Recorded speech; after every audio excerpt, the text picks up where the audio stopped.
Es hora de analizar los temas del día en la mesa ancha. Señores, muy buenos días, un feliz inicio de semana. Buenos días, Mari. Hola, Maritza. Ahora todos juntos, ¿no? Y ya volvió la mesa en pleno. Se reagrupa la mesa. Se reagrupa.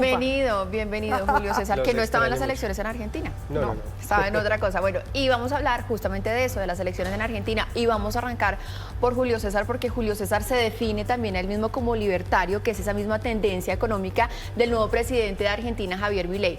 ¿Podrá Milei sacar a flote la economía de Argentina? Julio César, quiero arrancar. Pues lo con usted. primero, Maritza, es entender que la victoria de Milei es el fracaso de un modelo que se llevó en Argentina a sus últimas consecuencias, que es el modelo de la expansión insostenible del Estado. En Argentina hemos tenido un Estado en varias ocasiones cercano al 50% del PIB, que ha llevado a un proceso casi de hiperinflación, 140% de inflación en Argentina tiene en este momento, una inflación mensual que va al ritmo del 12-13%, si aquí nos escandalizamos con tener una inflación del 11-12%, imagínense lo que es vivir en Argentina con una inflación mensual igual a ese valor, casi que diariamente cambian los precios en los supermercados. Todo ese malestar económico La inflación estuvo por encima del 140% está en este momento anualizada, ¿no? y las proyecciones es que de seguir este camino pueden entrar en un proceso de hiperinflación parecido al de Venezuela. Todo eso, por supuesto, lleva a los argentinos a buscar una alternativa. Pero, Julio César, y esa la pregunta alternativa, es, ¿Milei es el personaje o al final los argentinos tuvieron que elegir entre el menos peor? pues digamos que Milei tiene inconvenientes en dos frentes. Su propia personalidad, que es un hombre muy excéntrico, que seguramente va a tener dificultades de ejecución, y el otro tema es de gobernabilidad, que en el Congreso pues tiene digamos una fortaleza pues muy reducida, ¿no? Entonces esos son los dos retos que va a tener él para poder aplicar un programa que ha presentado a los argentinos y que era el único que planteaba soluciones a esos problemas gravísimos que han destrozado a la Argentina. Pero estamos otra vez como derechizándonos en la región. Le quiero preguntar a Jorge Iván, porque es que venimos de hace un mes también las elecciones en Ecuador, en donde resultó elegido el candidato que se entiende como de derecha. Pues ahí hay un poco de todo, pero lo que sí es claro es que una tendencia es que de las 19 elecciones que se han hecho en América Latina, en 18 ha sido derrotado el gobierno que estaba en el poder, sí, salvo en Paraguay, donde el partido conservó. O sea que hay una tendencia a rechazar a los gobiernos, sí, sean estos de derecha o sean estos de izquierda. En el caso de Argentina, Argentina de los últimos años hay que leerla en la clave peronismo-antiperonismo. ¿Qué ganó ayer? Ganó el antiperonismo, de la mano de un ser excéntrico, digamos que en su primera apuesta se presenta como un outsider, pero no hubiera podido ganar en segunda vuelta sin el apoyo de la casta que él dice tanto rechazar. Sin los votos de Bullrich, que fue derrotada en la primera vuelta, no hubiera llegado al poder. Y 5 de las propuestas más disruptivas que lo habían puesto en el escenario ya dijo que no las va a hacer. La privatización de la educación, el cierre del Banco Central, la dolarización de la economía, el porte de armas, bueno, no recuerdo cuál es la otra. Es decir, y ayer se le vio en el discurso, se le vio muy institucional, diciendo que no iba a hacer nada por fuera de la ley, invitó a Macri, y no solo a Macri, sino a otras personas. Es decir, uno podría hablar de que fue una persona que tuvo una imagen y una puesta en escena muy distinta, muy disruptiva, pero cuando ya llegó la hora de tener el poder, creo que las instituciones lo han ido moderando, y el Milei libertario excéntrico que vimos no fue el de ayer del discurso. De la puesta en escena yo quiero hablar más adelante, porque sí me parece que es comparado, por ejemplo, con su cierre de campaña, que fue esto con fuegos artificiales, el vestido con una chaqueta de cuero, que incluso tuvo muchísimas críticas.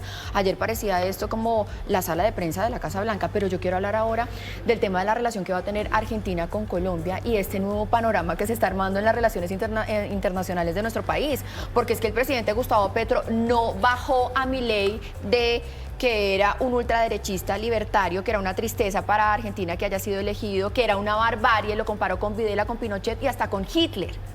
Juana. Yo quiero volverme un poquito antes en respuesta a lo que acaban de decir acá mis dos compañeros de mesa, y es que Argentina es un carro que iba pinchado y siguió andando, pero pinchado, entonces los daños de todas formas fueron enormes, y la propuesta de Milei no era una propuesta moderada de vamos a cambiar la llanta para que el carro y vamos a revisarlo, sino de quemar el carro. Entonces, ¿por qué se quema? ¿Por qué la gente y esa necesidad de salir a quemar el carro y que arda todo y no de buscar soluciones en un momento así? Es porque también el voto fue mayoritariamente un voto masculino y joven. ¿no? Los hombres jóvenes que están tocados en este momento por el desempleo, Sí. por todas las causas económicas, pues salen a querer quemarlo todo. ¿Qué tan fácil va a ser quemarlo todo? Va a ser muy difícil quemarlo todo y que cumpla esas promesas. Ahora en las relaciones internacionales es lo mismo. Ahorita que discutías, Mari, una cosa es lo que sale a decir Petro ahorita y después es cómo se van a establecer las relaciones internacionales. Milei también decía que iba a acabar con las relaciones internacionales Con medio Brasil y mundo. con China. Con Brasil, con China, o sea... Hasta con el Vaticano. Sí, entonces es absurdo. Milei tampoco no puede romper relaciones con todo el mundo como él quiere y Colombia tampoco puede romper relaciones con Claro, todo el pero mundo. las declaraciones pueden ir algo más allá de las diferencias ideológicas las y clásicas. políticas, teniendo en cuenta que son relaciones y que se tienen que mantener en la diplomacia. Son las clásicas relaciones tuiteras, youtuberas que lastimosamente gobiernan el mundo actualmente, que son patéticas, poco serias. Entonces, en Twitter Pero, dicen Juana, una cosa y después van y Pero se sientan Juana, a las tomar gobiernan café. en Colombia porque mire la diferencia en las respuestas de Lula, que es de izquierda, o del mismo Pero Boric, que es el de presi- izquierda. el presidente- O sea, Boric y Lula, lo siento, pero son incomparables a Petro. O sea, Lula tiene... Sí, pero Lula, bueno, o sea, mira Petro- lo que dijo el el presidente Petro en su tuit. Dijo, Petro es- las relaciones de Colombia y Argentina, Petro es los eso. vínculos entre sus pueblos se mantendrán en el respeto mutuo. Felicito a Milei y esperamos del progresismo argentino las valoraciones que le permitan a los pueblos latinoamericanos aprender de las decisiones de la Fue una historia. Esa fue un presidente- trino, bravo. Ese eso es un fue trino. después Es un trino de del que él dijo presidente de la que era una República. Primero tristeza celebró- y haber Ese no, El primero- no pongamos el primero es una respuesta el a Duque, foco en el que mal Duque trino, celebraba. pongamos el foco Sí. también en el buen trino. El presidente, poner las dos versiones. El No presidente se puede hablar Petro solo de estuvo una el fin de versión. semana haciendo migas, haciendo tratos con una dictadura criminal, con un dictador impresentable, antidemocrático en Venezuela, y luego desató su furia tuitera, que luego moderó contra un presidente electo democráticamente. Entonces, esa es la naturaleza de las relaciones diplomáticas de Colombia, guiadas por el capricho ideológico, por las manías ideológicas del presidente, no por ninguna, digamos, ningunos valores institucionales, nada de eso. Esto es las manías tuiteras del presidente Petro y su ideología. ¿A quién nos acercamos y de quiénes nos alejamos en materia de relaciones internacionales de ese tema, de lo que pasó este fin de semana con el presidente Gustavo Petro en Venezuela, que anunció que Ecopetrol muy posiblemente será socio de PDVSA? Regresamos a la mesa ancha, ya en el sofá. Acá vamos a hablar, como se los habíamos dicho, de este anuncio que hizo en las últimas horas el presidente Gustavo Petro desde Venezuela, de que hay una posibilidad muy grande de asociar a Ecopetrol con PDVSA. ¿Eso le conviene o no le conviene al país en materia económica, ¿no? Porque hay muchas variables que hay que discutir aquí alrededor. Arranquemos por arriba. Pues a ver, si le quitamos todas las consideraciones ideológicas, que es difícil quitárselas, uno diría, es una buena alianza y es lógico que, digamos, haya una alianza de exploración con otro de los grandes productores, ¿sí? Y entonces, si no fuera Venezuela, si no fuera otro país productor y que Colombia decidiera aliarse, uno diría, excelente. Pero es inevitable la discusión ideológica. Sí. ¿Por qué con Maduro? ¿Por qué con el castrochavismo? ¿Nos vamos a entregar de nuevo al castrochavismo?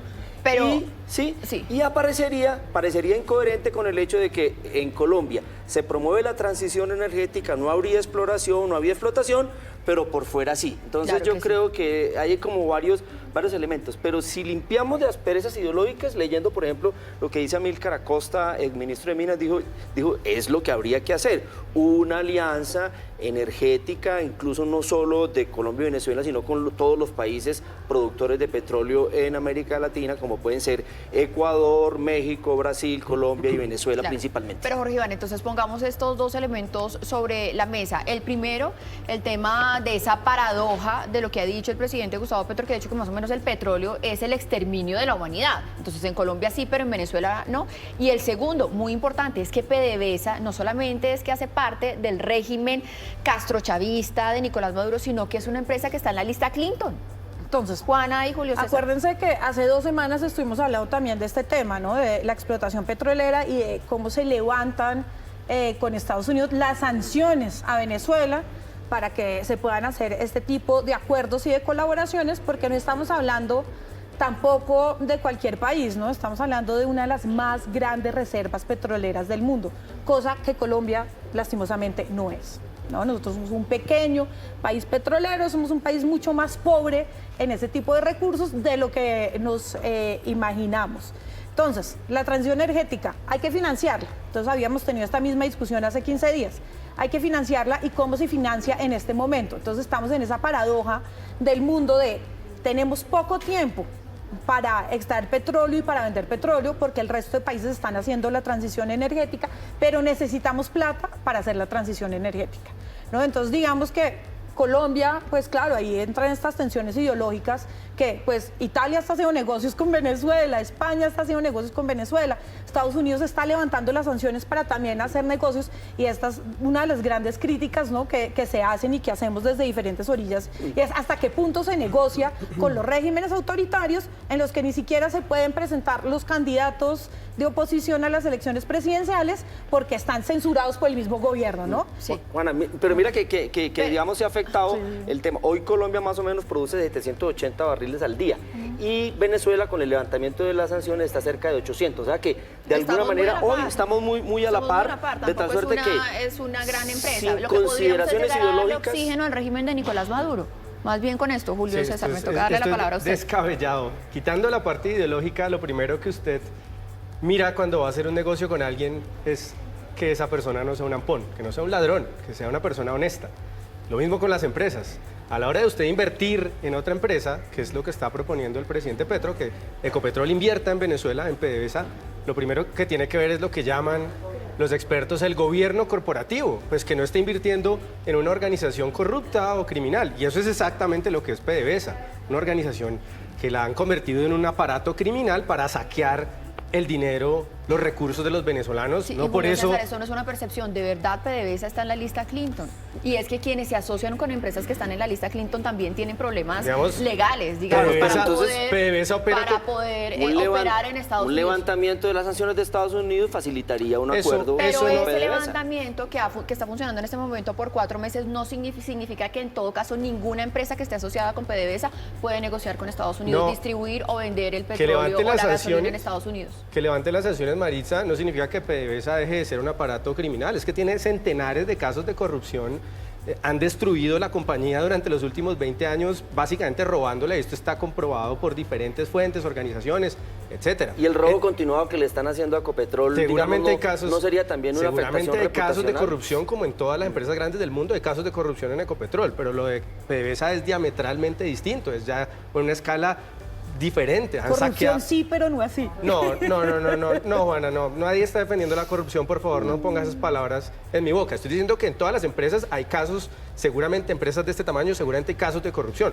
PDVSA es un aparato criminal que ha robado a los venezolanos y lo que nos están diciendo es vamos a financiar ese aparato criminal Sí. y poner los recursos de los colombianos porque Ecopetrol Claro. es parte del Colombia es patrimonio de los socia de colombianos. monómeros, Colombia le Se vende nos- se energía nos- al Ecuador. Se nos acabó el tiempo, pero yo quiero dejar también 2 elementos sobre la mesa y uno de esos es, vamos a nosotros a justificar nuestra transición energética dependiendo del gas y el petróleo de Venezuela. Ese es el costo de la transición energética en Colombia. Y lo otro, y lo digo porque como periodista lo he cubierto durante los últimos años, que son las angustias de muchos empresarios colombianos que han negociado con empresas en Venezuela y que a estas alturas todavía no le han pagado. Eso mismo podría pasar con el gobierno colombiano si es que termina asociándose con PDVSA, pero son cosas que van a quedar sobre la mesa y que seguramente discutiremos más adelante.